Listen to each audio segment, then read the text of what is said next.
a, Fui a eu Maria que pus a gravação a avançar.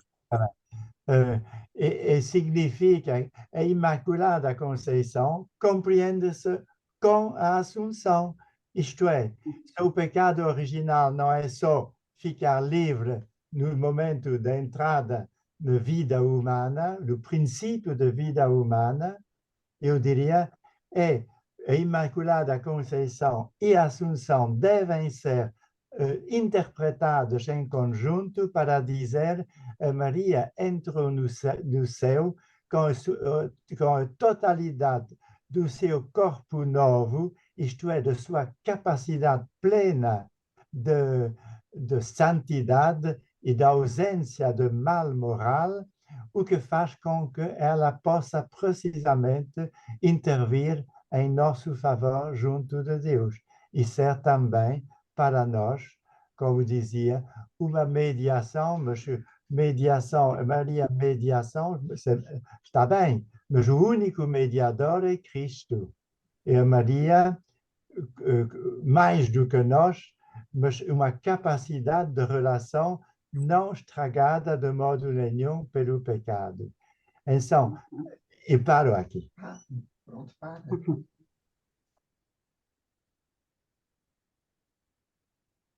Francisco, queres entrar? Bem, eu queria entrar porque talvez eu não tenha sido muito claro da forma como coloquei a questão. De forma muito sintética, eu diria o seguinte: desde os primórdios que há duas doutrinas que emergem para explicar, em certa medida, o pecado original. E, portanto, não há dúvida nenhuma que a doutrina que fez caminho na Igreja, pelo menos até ao Concílio Vaticano II, foi a doutrina de Santo Agostinho, que de facto não teve culpa por egocêntrico e fixista e, portanto, não podia acompanhar o processo evolutivo, mas não há dúvida nenhuma que a doutrina que fez voz na Igreja foi a doutrina, portanto, de Santo Anselmo de Catuária, que se propagou, pelo menos até ao Concílio Vaticano II. A minha Exceto no questão é, Oriente. Exceto no Oriente. exceto no Oriente, exatamente. Portanto, havendo, por outro lado, nomeadamente toda a doutrina de São Boaventura, a partir de São Francisco de Assis, e começando por Irineu, começando por Orígenes, enfim, foi caminhando, e de facto há estas duas doutrinas. Uma fez voz na Igreja. Mas o Concílio Vaticano II, nomeadamente na Dei Verbo, no fundo nem fala na doutrina da satisfação, como nos diz o próprio Donardier. Não fala, não fala. Portanto, há a sensação que morre. Mas não se dá voz à doutrina dos franciscanos, nem à doutrina de outras pessoas que tiveram outro pensamento e que foram consideradas pessoas importantes, portanto, na Igreja. Portanto, houve uma série de padres na Igreja que formularam uma outra explicação, mas que ela, no fundo, nunca teve tradução na realidade da própria Igreja. E, portanto, a minha questão era esta: porque é que só se deu voz à doutrina da satisfação? Ela parece que, até o Concílio Vaticano II, não tenho dúvidas que fez lei, que fez força, que foi interpretada e que foi a que esteve em prática. E omitindo-se toda a outra postura de padres da Igreja que, de facto, tiveram uma outra posição. E, portanto, a minha questão é esta: porque é que a Igreja, considerando, de facto, a evolução, considerando que vivemos num mundo dinâmico, considerando que, de facto, tudo, enfim, muitas questões devem ser postas em causa e devem ser discutidas e devem ser reinterpretadas, porque é que a Igreja está tão lenta neste momento? Isabel, eu peço licença para passar um bocadinho à sua frente. Teresa, desculpe, Teresa. Teresa, está-me a ouvir? Teresa Leitão. Está-me a ouvir? Mas eu não pedi a palavra. Tem a mão levantada. Ainda vou para baixo. Esqueci-me de abaixar. Peço imensa Pronto, pronto. Ahm, exatamente para sustentar a tua questão, eu, se me permitem, vou rapidamente ler o parágrafo que está aqui no livro do Donadieu, em que ele reproduz a doutrina do Ratzinger. É preciso não esquecer que esta, deixa-me ver como é que ele chama, pronto, extraído de um manual destinado aos seus estudantes de teologia. Exatamente. Portanto, o Ratzinger, como professor de teologia, ainda antes de ser Papa, produziu um manual para os seus estudantes em 1970, em que ele dá uma determinada visão deste assunto. A contradição que já foi aqui assinalada, salvo erro, pela Teresa, foi pela Teresa que falou do catecismo, foi. É uma contradição que vale a pena discutir. Como é que alguém que foi, que foi um professor eminente de teologia e que tem uma determinada posição, depois, como Papa, assume outra ou consente que outros assumam, porque o catecismo, o Bento XVI herdou o catecismo da Igreja Católica feito pelo João Paulo II e não o alterou, e portanto, ou até, acho que até o sublinhou em certos aspectos.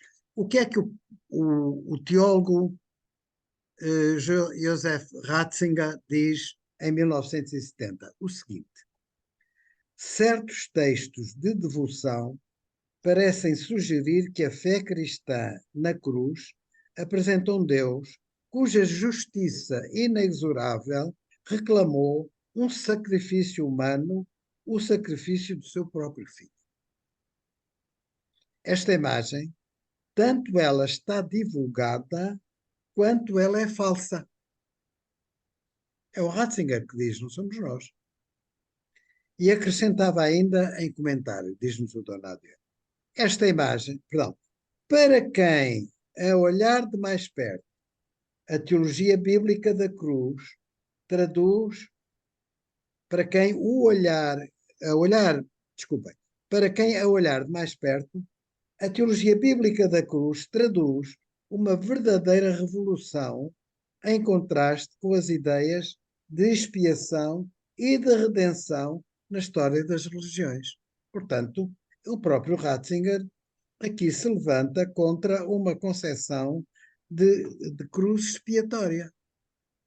No entanto, tem de reconhecer-se que na consciência cristã posterior, e ele aqui deveria ter acrescentado cristã do Ocidente, da Igreja Latina, Romana, que não nas igrejas ortodoxas do Oriente. Portanto, em contraste com as ideias de expiação e de redenção, no entanto, tem de reconhecer-se que, na consciência cristã posterior, esta revolução foi, de novo, largamente neutralizada e raramente foi reconhecida em toda a sua amplitude. Está aqui o teu problema, Francisco. É o próprio Ratzinger que diz que, posteriormente, esta revolução, quer dizer, esta revolução de ideias, que ele aqui neste parágrafo não aparece, mas que pressupõe que está referido antes, que eram ideias que passaram desde os padres gregos até aos padres franciscanos da Idade Média, portanto essa concepção, essa revolução, foi largamente neutralizada, foi de novo largamente neutralizada e raramente foi reconhecida em toda a sua amplitude. Portanto, vamos lá ver. Eu ponho isto, quer dizer, ponho isto sem estar a tomar partido, mas, embora pudesse tomar. Mas, efetivamente, há um teólogo reconhecido pelo seu valor universal, que comunga inteiramente de uma ideia de não expiação, de um sentido de não expiação do sacrifício na cruz de Jesus, e que acusa que a Igreja não fez o caminho que tinha sido aberto, recuou. Relativamente ao Concílio Vaticano, e isto agora é também dirigido um bocadinho à Isabel, o Concílio Vaticano não fez mal à Igreja. O que fez mal à Igreja foi não fazermos o Concílio Vaticano, porque o Concílio Vaticano que foi anunciado e aconteceu por iniciativa do Papa João XXIII. A Isabel é muito nova, na altura ou ainda não existia, ou então era muito pequenina. Mas o João XXIII tinha uma preocupação muito grande com a Igreja, que ele conhecia muito bem por dentro, e onde ele já tinha tido algumas experiências muito amargas, como Patriarca de Veneza e noutros sítios, e que sabia o que a Igreja precisava de renovação. Não era de abandono, não era de substituição por outra, não, era renovação por dentro. Por isso, ele quis fazer um concílio de ajornamento. E no mesmo momento em que ele proclamou o concílio, levantaram-se logo os grandes inimigos do concílio, que ainda existem hoje dentro do Vaticano. Nunca de lá saíram.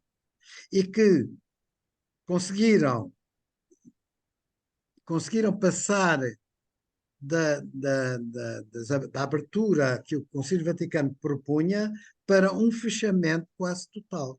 E não deixa de ser significativo que o Papa Francisco hoje diga: nós temos que reviver o Concílio Vaticano, porque o Concílio Vaticano não foi posto em prática na sua plenitude. Claro que o Concílio Vaticano tem quase 60 anos, não é? E, portanto, muitas das coisas que na altura foram discutidas, apresentadas e, digamos, aprovadas no sentido da renovação da Igreja, nem todas hoje são aceitas da mesma maneira que foram naquela altura. Algumas até já são consideradas pouco inovadoras, não é? Mas há muita coisa que o Concílio Vaticano abriu e propôs como caminhos. O caminho sinodal, que estava lá, bem impresso, quando se pedia que o Vaticano fosse orientado no seu magistério, primordialmente pelos sínodos episcopais. Quer dizer, são as bases, são os bispos que têm o conhecimento e a experiência para poderem ajudar o Papa a encontrar as melhores doutrinas, as melhores soluções. E isso foi completamente abandonado. Nunca mais houve sínodos como o Concílio Vaticano propôs que houvesse. Nunca houve.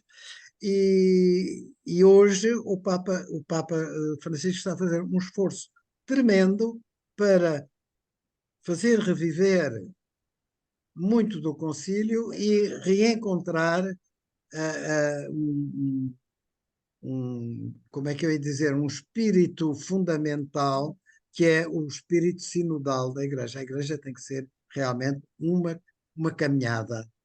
Nós não podemos ficar sentados à espera que nos venham as coisas do alto. Nós temos que fazer a caminhada e ir ao encontro delas. Bom, mas isto, pronto, foi já tomei um bocadinho partido, mas queria exatamente apoiar o Francisco, que levantou o problema, e mostrar que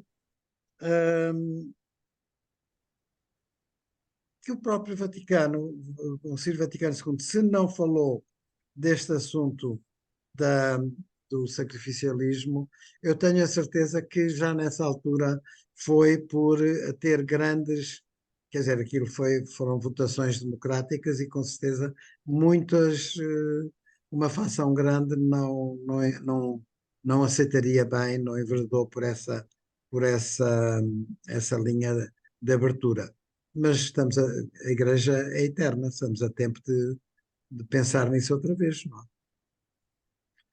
Bom, já há bocado, só dizer uma coisa que há bocado me ocorreu quando o Michel falou do sofrimento dos animais. Nós não podemos esquecer, os animais sofrem por dor, não é? Por dor. Não, não tem sofrimento moral, tem dor, sofrimento físico, que é a dor. Nós não podemos esquecer que a dor é um sinal que obriga, que alerta o ser, seja um animal irracional, seja racional, para fugir do perigo, para combater o perigo, para encontrar antídotos para o perigo, não é? Portanto, a dor não é necessariamente um mal. A dor é um aviso, e na vida humana também sentimos isso. Nós, quando começamos a ficar doentes, sentimos-nos mal e procuramos curar-nos, procuramos os médicos, procuramos os remédios. Portanto, a dor em si não é um mal, é natural. É uma coisa natural e é um sinal. É uma coisa boa que a natureza inventou, acho eu. Tinha aqui mais uns apontamentos, mas talvez agora não avance muito, porque já não vem muito a propósito depois do que conversamos. Mas queria ainda perguntar se há mais intervenções, porque eu agora falei um bocadinho mais. Alguém quer intervir? Não vejo ninguém a levantar a mão. Ah, Michel, então ponha som. Ok. É só para voltar a explicar um problema que não foi tratado hoje, mas que poderia ser retomado. Qual é a relação entre a finitude e a culpabilidade? É um problema muito complexo Desculpa, eu não ouvi bem. Entre quê?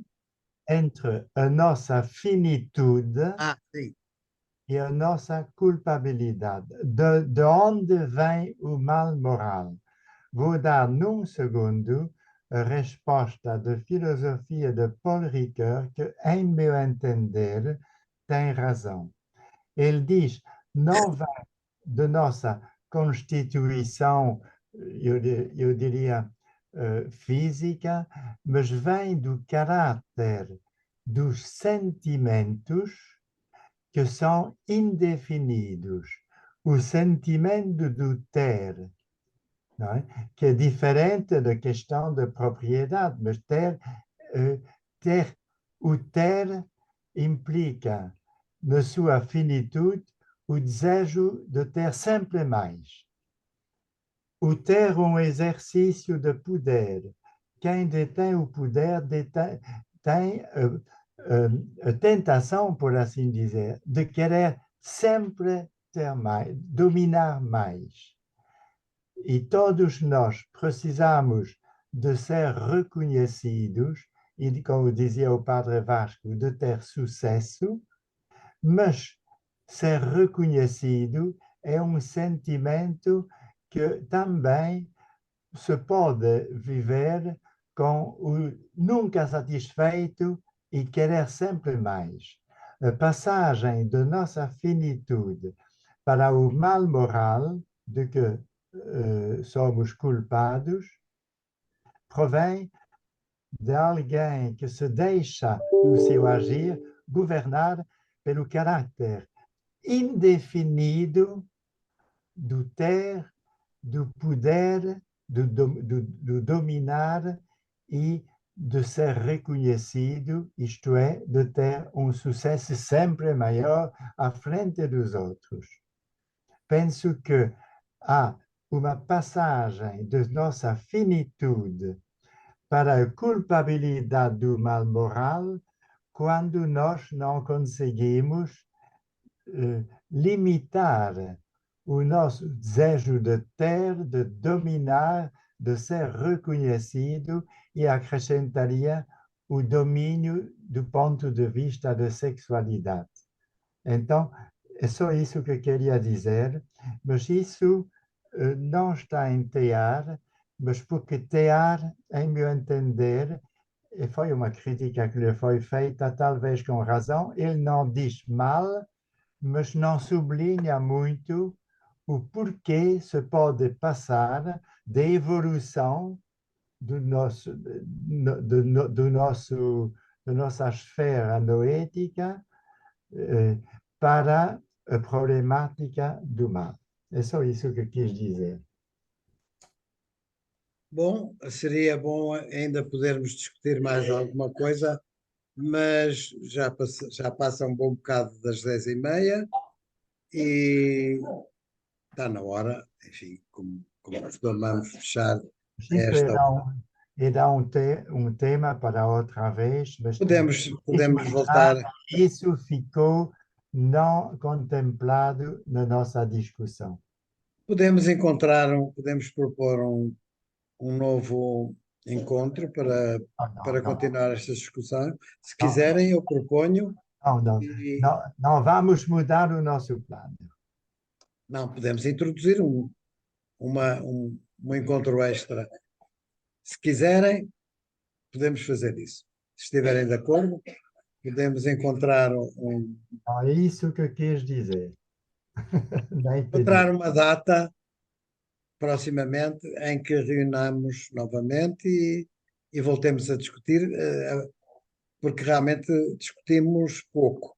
Ouvimos uns aos outros e muito bem, mas não houve grande oportunidade para debater cada um as suas ideias com os outros e, portanto, podemos, por mim, estou disposto, não sei se os outros também estão, eu vou propor uma data e se houver quórum, faz-se a reunião. Se não houver quórum, não se faz.